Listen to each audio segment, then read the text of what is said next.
de Ester capítulo 8. Naquele mesmo dia deu o rei Assuero à rainha Ester a casa de Amã, inimigo dos judeus. E Mardoqueu veio perante o rei, porque Ester tinha declarado quem ele era. E tirou o rei o seu anel, que tinha tomado de Amã, e o deu a Mardoqueu.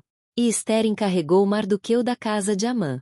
Falou mais Ester perante o rei, e se lhe lançou aos seus pés.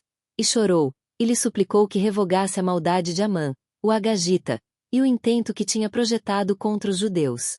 E estendeu o rei para Ester o cetro de ouro. Então Ester se levantou, e pôs-se em pé perante o rei. E disse, se bem parecer ao rei, e se eu achei graça perante ele, e se este negócio é reto diante do rei, e se eu lhe agrado aos seus olhos, escrevasse que se revoguem as cartas concebidas por Amã filho de Amedata, o Agagita, as quais ele escreveu para aniquilar os judeus, que estão em todas as províncias do rei. Pois como poderei ver o mal que sobrevirá ao meu povo?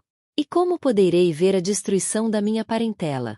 Então disse o rei Assuero à rainha Ester e ao judeu Mardoqueu, eis que dei a Ester a casa de Amã, e a ele penduraram numa forca, porquanto estender as mãos contra os judeus. Escrevei, pois, aos judeus, como parecer bem aos vossos olhos, em nome do rei, e selai-o com o anel do rei. Porque o documento que se escreve em nome do rei, e que se sela com o anel do rei, não se pode revogar. Então foram chamados os escrivães do rei, naquele mesmo tempo, no terceiro mês, que é o mês de Sivan, aos 23 dias. E se escreveu conforme a tudo quanto ordenou Mardoqueu aos judeus, como também aos sátrapas, e aos governadores, e aos líderes das províncias, que se estendem da Índia até a Etiópia, 127 províncias, a cada província segundo o seu modo de escrever, e a cada povo conforme a sua língua, como também aos judeus segundo o seu modo de escrever, e conforme a sua língua. E escreveu-se em nome do rei Assuero e, selando-as com o anel do rei, enviaram as cartas pela mão de correios a cavalo, que cavalgavam sobre jinetes, que eram das cavalariças do rei. Nelas o rei concedia aos judeus, que havia em cada cidade, que se reunissem, e se dispusessem para defenderem as suas vidas, e para destruírem, matarem e aniquilarem todas as forças do povo e da província que viessem contra eles, crianças e mulheres, e que se saqueassem os seus bens. No mesmo dia, em todas as províncias do rei Assuero, no dia 13 do 12º mês, que é o mês de Adar.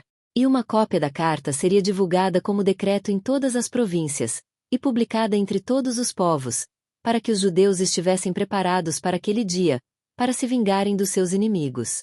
Os correios, sobre jinetes velozes, saíram apressuradamente, impelidos pela palavra do rei, e esta ordem foi publicada na fortaleza de Suzã.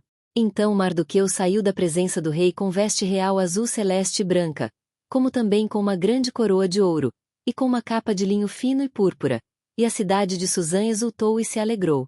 E para os judeus houve luz, e alegria, e gozo, e honra. Também em toda a província, e em toda a cidade, aonde chegava a palavra do rei e a sua ordem, havia entre os judeus alegria e gozo, banquetes e dias de folguedo. E muitos, dos povos da terra, se fizeram judeus, porque o temor dos judeus tinha caído sobre eles.